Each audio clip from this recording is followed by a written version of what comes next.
Assalamualaikum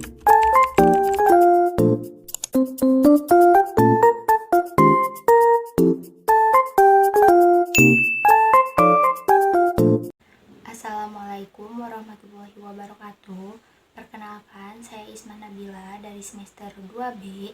Di sini saya akan mereview mata kuliah Hukum Pidana dengan dosen pengampu Ibu Profesor Dr. Hajah Heni Nuraini SHMH dan dengan dosen pendamping Bapak Dr. Rendi Aridayandi SHMH. Pada pertemuan kali ini saya akan membahas kesalahan atau pertanggungjawaban pidana. Kesalahan atau pertanggungjawaban pidana merupakan unsur subjektif dari tindak pidana Genstrafsonderschuld yang tidak terdapat dalam KUHP tetapi terdapat dalam hukum tidak tertulis. Kesalahan adalah keseluruhan syarat yang memberi dasar untuk adanya pencelaan pribadi terhadap perbuatan pelaku tindak pidana.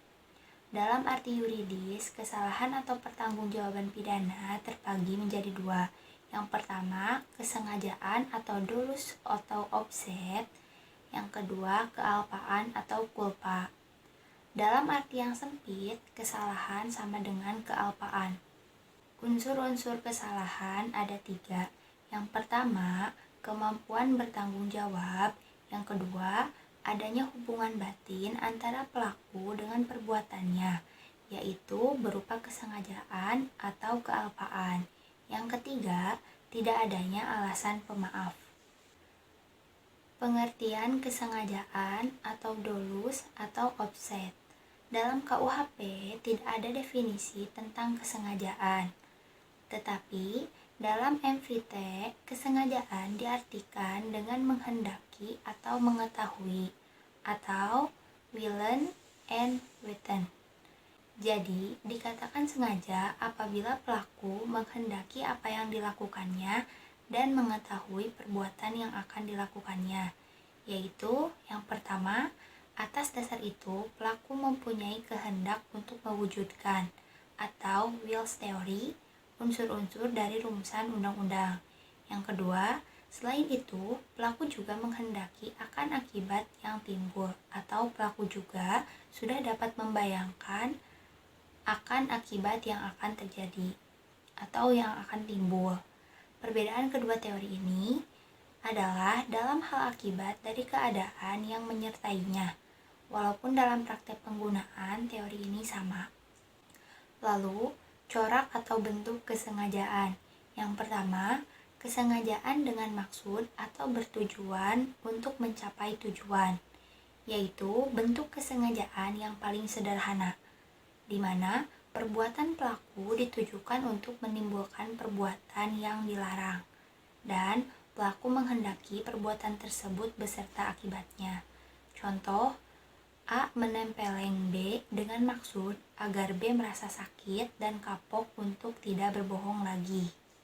Yang kedua, kesengajaan dengan sadar kepastian atau keharusan. Dalam hal ini, perbuatan menimbulkan dua akibat, yaitu yang pertama, akibat yang memang dituju oleh si pelaku, yaitu dapat berupa delik sendiri atau dilakukan sendiri, dan dapat berupa penyertaan atau delneming. Yang kedua, akibat yang tidak dikehendaki tetapi merupakan keharusan dalam mencapai tujuan, sehingga akibat ini pasti terjadi atau timbul. Contohnya, A hendak membunuh B dengan menembakkan pistol, sementara B sedang duduk di balik kaca restoran. Penembakan terhadap B pasti akan memecahkan kaca milik restoran itu. Terhadap pecahnya kaca, ada kesengajaan dengan sadar keharusan dari pelaku, tercantum dalam pasal 406 KUHP. Yang ketiga, kesengajaan dengan sadar kemungkinan atau bersyarat, merupakan ada keadaan tertentu yang semula mungkin terjadi, kemudian benar-benar terjadi. Contohnya, Ares Quetart di kota Huizen, negeri Belanda.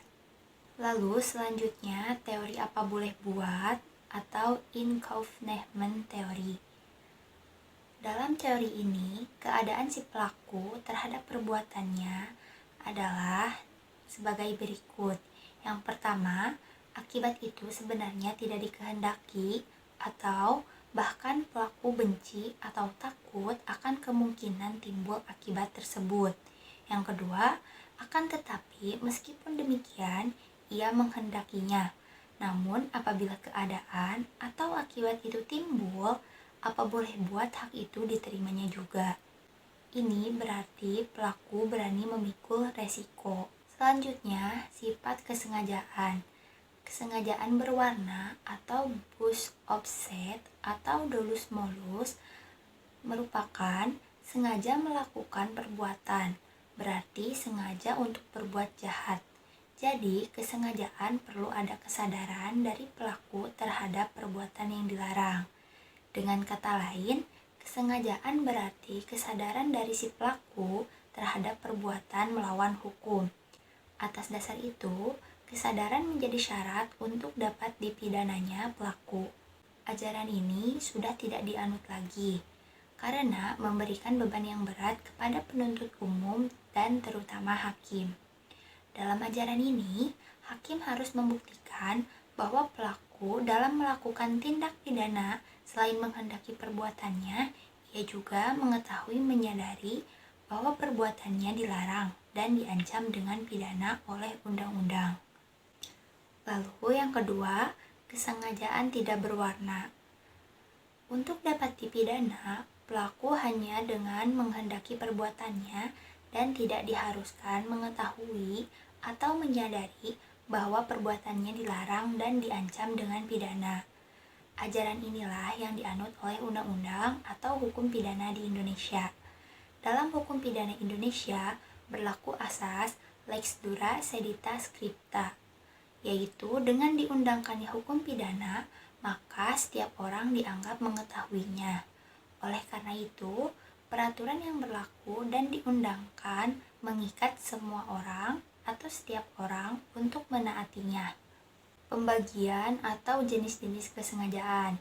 Yang pertama, dolus determinatus, yaitu kesengajaan tertentu yang ditunjukkan pada objek tertentu. Yang kedua, dolus indeterminatus, yaitu kesengajaan tidak tertentu yang tidak ditujukan pada objek tertentu, melainkan sembarang objek dan tidak diperhatikan objek mana yang akan menjadi korbannya.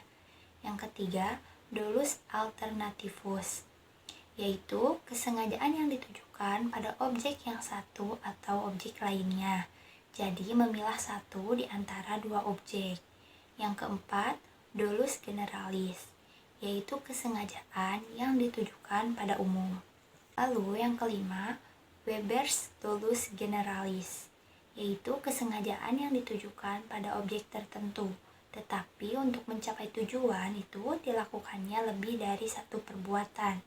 Yang keenam, ada dolus indirectus atau error haftung, yaitu kesengajaan terhadap suatu perbuatan yang menimbulkan suatu akibat tertentu yang sebenarnya bukan kehendak atau tujuan pelaku. Yang ketujuh, ada dolus premeditatus, yaitu adalah kesengajaan yang direncanakan lebih dulu. Lalu selanjutnya ada dolus repentinus atau dolus impetus. Disebut juga Hastamut dalam bahasa Jerman, yaitu kesengajaan yang merupakan kebalikan dari dolus premeditatus, yaitu kesengajaan yang timbul dengan sendirinya. Selanjutnya, kekeliruan, kesesatan, atau salah kira.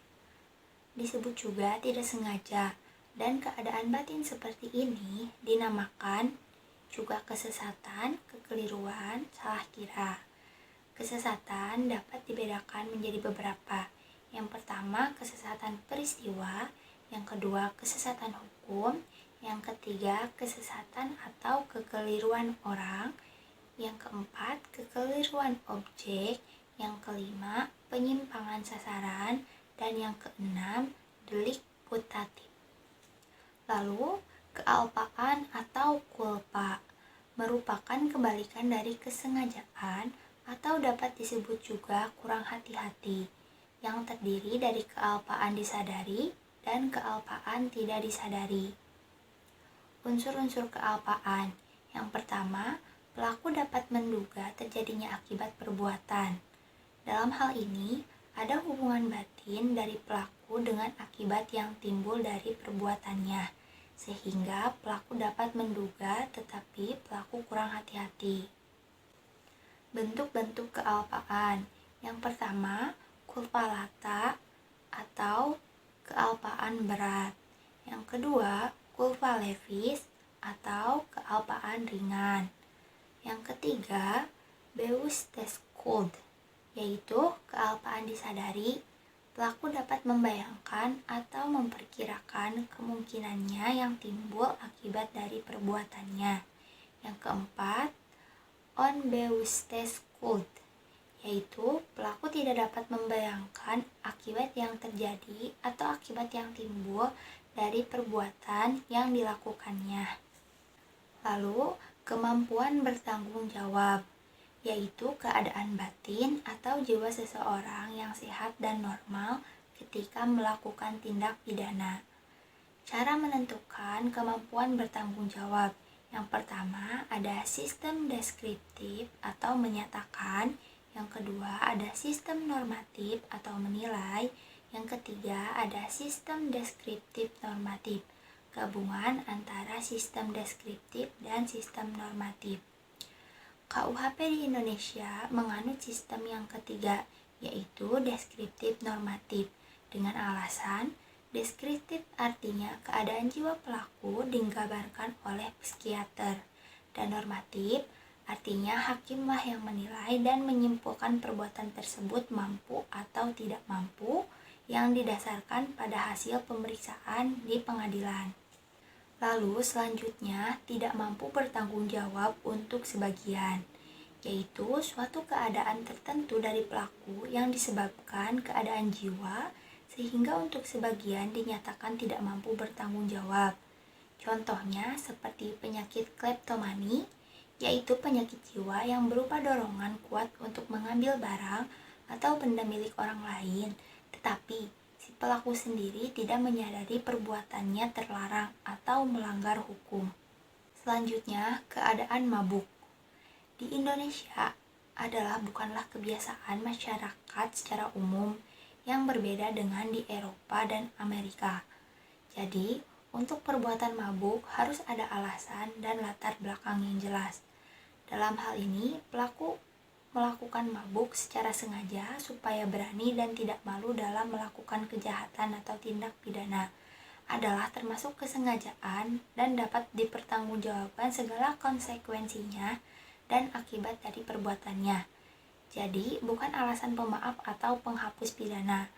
Atas dasar itu harus dilihat batas mampu dan tidak mampu bertanggung jawab. Batas mampu dan tidak mampu didasarkan pada dua pendapat, yaitu yang pertama, pelaku tetap dapat dipidana asalkan dapat dibuktikan bahwa pelaku mampu bertanggung jawab. Yang kedua, pelaku tidak dapat dipidana karena dianggap tidak mampu bertanggung jawab. Dari dasar pertimbangannya adalah in dubio pro reo. Apabila terjadi keraguan-raguan, maka diambil putusan yang paling menguntungkan bagi terdakwa. Sekian yang dapat saya sampaikan, kurang lebihnya mohon dimaafkan. Billahi taufik wal hidayah. Wassalamualaikum warahmatullahi wabarakatuh.